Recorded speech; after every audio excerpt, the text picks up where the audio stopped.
제13장. 지혜로운 아들은 아비의 훈계를 들으나 거만한 자는 꾸지람을 즐겨 듣지 아니하느니라. 사람은 입의 열매로 인하여 복록을 누리거니와 마음이 괴사한 자는 강포를 당하느니라. 입을 지키는 자는 자기의 생명을 보존하나 입술을 크게 벌리는 자에게는 멸망이 오느니라. 게으른 자는 마음으로 원하여도 얻지 못하나 부지런한 자의 마음은 풍족함을 얻느니라. 의인은 거짓말을 미워하나 악인은 행위가 흉악하여 부끄러운 데에 이르느니라. 공의는 행실이 정직한 자를 보호하고 악은 죄인을 패망하게 하느니라. 스스로 부한 채하여도 아무것도 없는 자가 있고 스스로 가난한 채하여도 재물이 많은 자가 있느니라.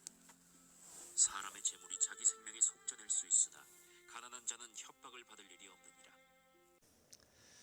오늘 본문 1절부터 8절까지는 훈계를 대하는 태도, 그리고 언어 생활, 게으름의 문제, 재물에 대한 태도 등 꽤나 다양한 주제들을 다루고 있습니다.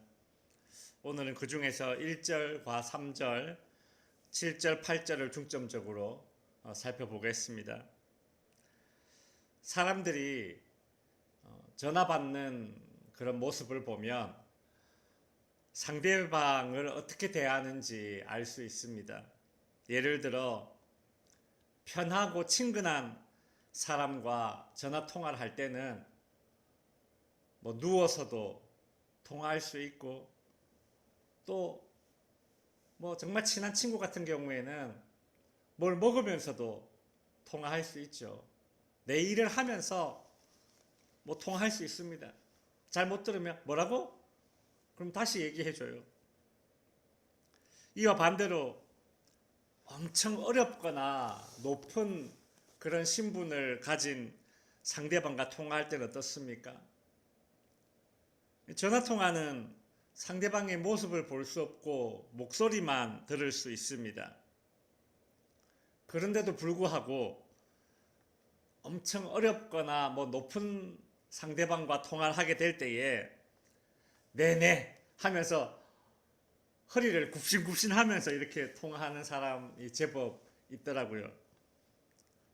상대방에게 감사합니다 말할 때도 그냥 입술로 감사합니다 하면 되는데 상대방이 보지도 못하는데 허리를 숙이면서 감사합니다 그렇게 인사하면서 말하면서 그렇게 굽신거립니다. 조심스러운 거죠. 조심스러운 태도로 전화통화할 때는 말을 가볍게 할 수도 없고 또 상대방의 말을 가볍게 들을 수도 없습니다. 신중하게 듣고 신중하게 말하게 되겠죠.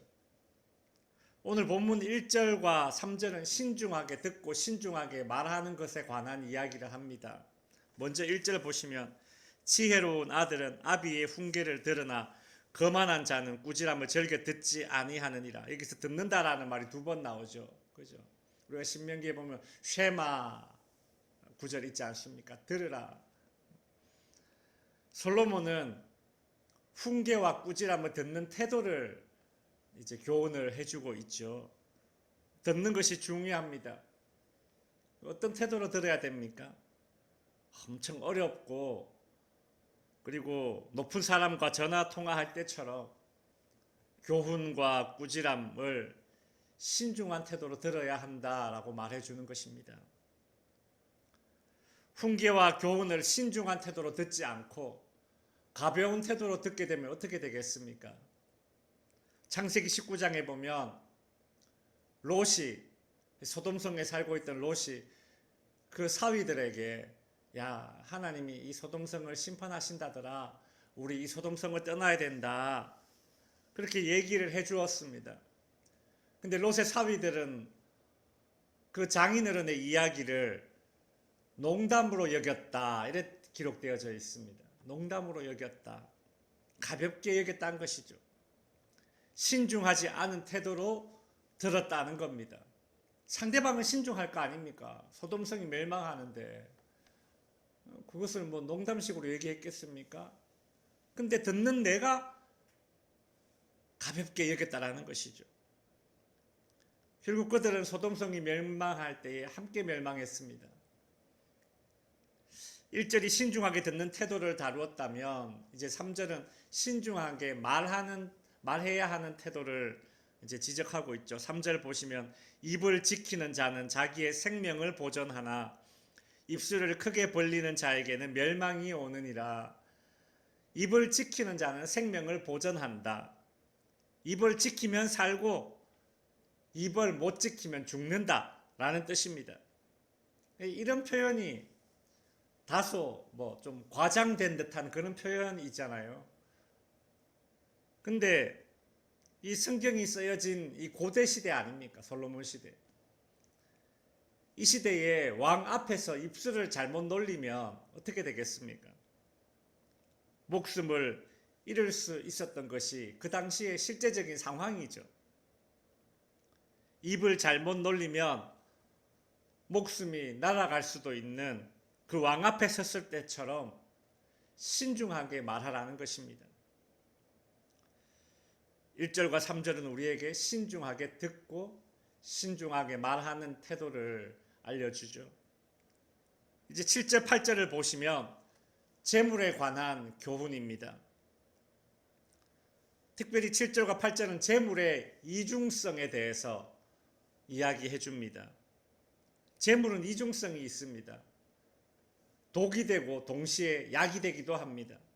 그래서 그런지 그 재물은 사람으로 하여금 이중성의 태도를 지니고 살도록 만들기도 합니다. 7절 보십시오. 스스로 부한 채 하여도 아무것도 없는 자가 있고 스스로 가난한 채 하여도 재물이 많은 자가 있느니라. 재물과 관련된 사람의 이중적인 태도가 나오죠. 있는 채 하는 태도, 없는 채 하는 태도. 있는 채 하는 태도는 있는 채 했을 때에 자기에게 이득이 있을 때, 자존심이 세워질 때, 그때는 있는 채 하겠죠. 반대로 없는 채 하는 사람은 왜 없는 채 하겠습니까? 없는 채 했을 때 자기에게 손해나는 일이 없고 없는 채 했을 때 이득이 있을 때 그때는 또 없는 채 하는 겁니다. 즉 재물은 사람으로 하여금 어떤 시기로든 자기 자신에 있는 그들의 모습으로 살게 내버려 두지 않는다는 것입니다. 8절에도 보시면 재물의 이중성이 나옵니다. 사람의 재물이 자기 생명의 속전일 수 있으나 가난한 자는 협박을 받을 일이 없느니라. 이게 무슨 뜻입니까? 재물은 사람의 목숨을 건지기도 하지만 건져내는 거거든요. 반대로 재물 때문에 협박도 받게 된다. 애초에 재물이 없으면 협박을 받을 일도 없는 거죠. 빈민가에 사는 그런 그 아이를 납치해서 돈을 요구하며 협박하는 일은 없습니다. 부유한 집안에 어린 자녀를 납치해서 금전을 요구하는 그런 협박 전화를 하는 경우가 대부분이겠죠. 이게 뭘 의미합니까? 재물이 주는 남이 모르는 스트레스가 있다라는 겁니다.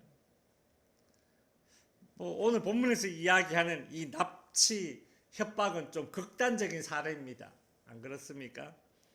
현실 세계에서는 이것 좀 도와달라, 저것 좀 도와달라, 야 이거 같이 한번 해볼래? 여기 좀 투자해달라, 기부금 좀 내달라, 야 있는 사람이 써야지, 그런 강요, 온갖 요청이 쇄도하겠죠. 그렇죠? 어디 그뿐입니까? 탕자의 비유를 한번 생각해 보십시오. 탕자가 아버지의 재산을 받아서 이제 타지에 갔을 때에 처음에 그의 주머니에 재물이 많이 있을 때는 사람들이 달라붙어서 축혀 세우다가 다 탕진하고 알거지가 되었을 때는 옆에 누가 있습니까? 빵 쪼가리 하나 주는 사람도 없습니다. 그러니 돼지가 먹는 음식을 먹고 있는 거죠. 재물을 많이 가지고 있으면 누가 진짜 친구인지 이게 알기가 어려워집니다. 그래서 부자들 중에 주변에 사람은 많지만 외로움을 느끼는 이들이 많은 겁니다. 또 뭐 재물을 유지하고 관리하는 데 드는 그 에너지와 그 신경 쓰는 것도 무시 못하겠죠. 이렇듯 재물은 이중성이 있습니다. 남이 모르는 고민, 뭐 스트레스를 가져다 주죠. 그러니 재물이 늘어날수록 믿음도 늘어나야 하는 겁니다.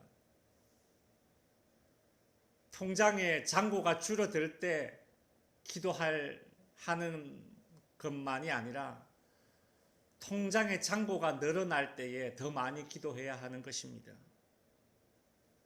재물이 늘어날수록 하나님을 더 많이 의지해야 재물이 주는 이런 이중성의 스트레스에서 우리가 벗어날 수 있는 것입니다.